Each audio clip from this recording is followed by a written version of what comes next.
Thanks very much indeed. Thanks, Liz. It's very precise, isn't it, the date I started at the Money Advice Service.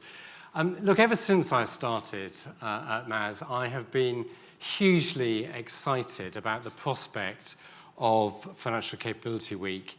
And it's just great to be here today and to have been at so many events during the course of the week. Thank you to everyone who has taken part today. The theme, as you know, has been Talk Money, and we've certainly done a lot of that today. And to very slightly misquote Liz from earlier on, we certainly haven't been money mute today. It's so inspiring to hear about all the work that's going on around the country to help people make the most of their money. There's been a huge amount of progress in the 2 years since the Financial Capability Strategy was launched. And it's very heartening to be reminded of that and to hear about the importance that you all put, indeed your organisations all put, on improving financial capability. It's also very heartening to hear from Guy Opperman this morning about the importance that the government is putting on financial capability. And I think that is tremendously important. What we've seen and heard here today and at events across the country during FinCap Week is testament to what we can achieve by working together. Just before coming in just now, a few of us were milling around outside. And one of the things that struck us all during the course of today, during the course of this week, is the real sense of collaboration across all the organisations here today. I spent the week, personally, in the beginning of the week in Wales. I spent the first day visiting a couple of the What Works projects that we are partly funding. And it's incredibly inspiring to hear of the difference that those projects are making in their local communities. Then on Tuesday, I chaired a conference alongside the Principality Building Society, focused on young people and about how we help young people from as young as the age of 4 to 7 in their early money management skills, and how the relationship between them and their parents is so important. Last night I was at the FinTech Awards ceremony, and that's just inspirational to hear some of the ideas that people have. And it was great to be joined today by the two winners who will now get some support and help from us as they develop their ideas.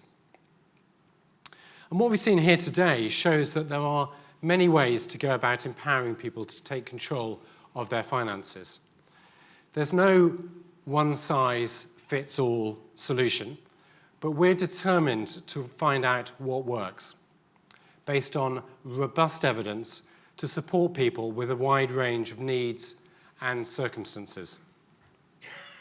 Above all, what we've seen today and throughout the week shows that the Financial Capability Strategy is not just a few isolated individuals or organisations toiling away on their own, but a real movement for change. Our map shows how many organisations have been talking about money through the week. Nearly 200 events during the week. From Belfast to Battersea, from Llanelli to Leeds, from Southampton to Stirling, in Rochester, Rhyl and Rutherglen. I'm not going to name them all. A wider movement of hundreds of organisations and thousands of people, all committed to making a difference. During the course of today, we've been split across 4 rooms, so none of us have had the opportunity to hear all of the things that have been going on.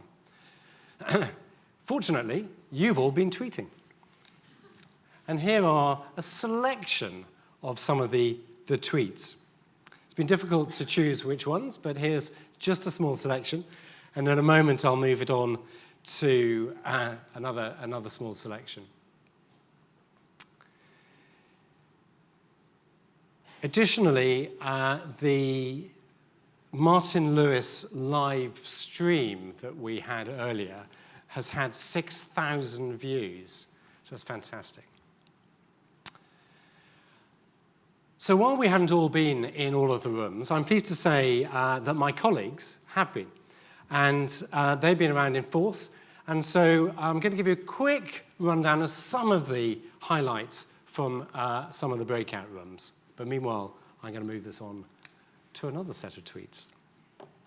So we had a session on vulnerability, hitting home the message that people can become vulnerable at any stage of their lives. And organizations need to keep in mind that nobody is hard to reach, but sometimes our services can be. We looked at what employers can do to support apprentices make the transition into work, and had some great suggestions around doing financial health checks for apprentices when they start a job, doing our bit to enforce minimum wage, and taking responsibility for the challenges young adults face. I hope those of you in the room, and in fact everyone in this room now, will be thinking about how we can implement these in our organizations. I certainly will be. We heard, as I said earlier, from the two winners of the FinTech for All competition, who will now be supporting. And there's a real movement of young, skilled, and frankly technically brilliant people now working on altruistic financial capability solutions. And it's fantastic. So much opportunity in that space. We had a busy session with practitioners looking at the latest research on money management and how they can put that into practice with behavior change techniques. We talked about lending to those in debt and the importance of creating a system based on trust, not surveillance, and offering greater flexibility in payments on things like bills and rent. You heard about the journey we've had with the Financial Capability Lab. I do say in this case you heard, because I tried to get in and I couldn't. It was full. But I do know that we're now ready to partner with organizations across the sector and in this room to make a real tangible difference to people's lives. We know that there's no single bullet solution to help solve the FinCap issues across the country, but a combination of these solutions with other interventions can help make the changes in savings habits, credit usage, and asking for help. We heard about how good financial education needs to come not just from teachers and schools, but from the tools, books, and materials that are used by all sorts of organizations, from the Scouts to youth services, charities, and prisons. We heard once again that we need a coherent long-term strategy for savings because people need more guidance and engagement to understand how much they need to save for a comfortable retirement. And we heard from Guy Opperman this morning the role tools like the Pensions Dashboard can also play to help in getting there. These are just a small number of highlights from the various sessions during the day. But I'd like to look forward for a moment, if I may.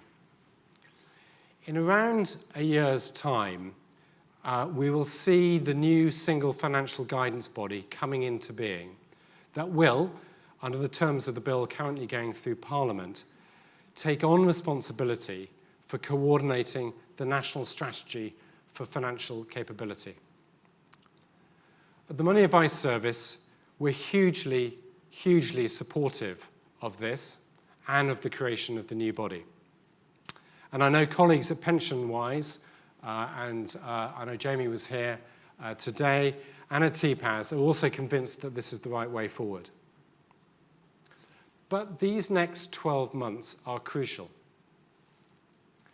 It would be all too easy to lose momentum, put things on hold, wait and see what the new body will do.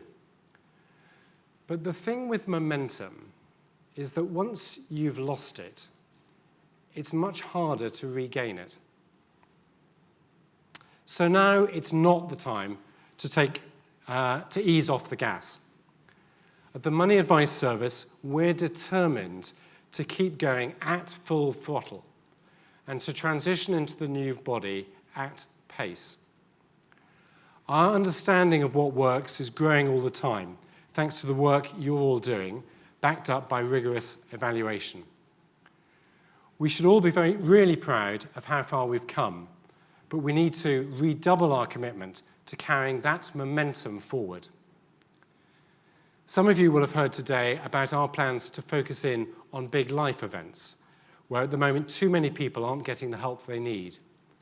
Whether that's the transition from education into work, or the point of having a baby, or the point of retirement. We want to work with a range of partners to raise people's awareness of what's available and improve access to high-quality guidance and support. And we'll be talking more about that again soon. We've seen here today some of the great work that's going on around the country through FinTech, the What Works Fund, and in other projects to find out how we can have the greatest impact and how to help people manage their money better. And we are absolutely determined to continue with that work. The next phase of the financial capability strategy is all about growing and strengthening the financial capability community. The network of people and organizations right across the country working together to achieve the common goal of helping people make the most of their money. We must share the knowledge and insight that together we've gained, harnessing that community to translate learning into action and beginning to build the scale we need to really move the dials. So, as well as, I hope, really enjoying the day today, I hope you've also taken away new ideas, forged new contacts, possibly sparked new partnerships that can reach more people and provide the support that they need. Throughout the week, there have been nearly 200 events, as I've said, up and down the country to bring people together. And that's what Talk Money is all about. If I may, I'd just like to thank one or two people. Too many people to thank all individually. There's so many people that have been involved in pulling FinCap Week together. And it's been a real team effort right across so many organizations and drawing on the efforts and enthusiasm of an army of people.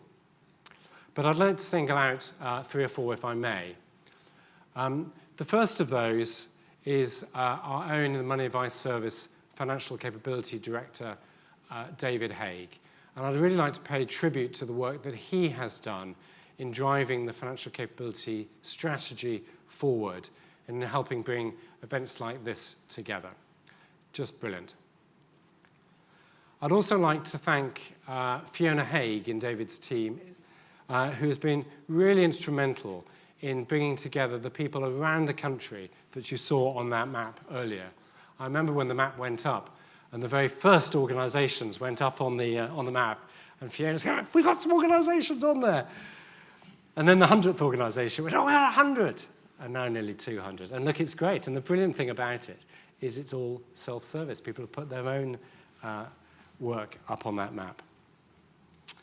And Natasha Kuczynski and her team, many of whom are here today, thank you for the hard work you put in putting together this conference and very many events around the country. So thank you very much indeed.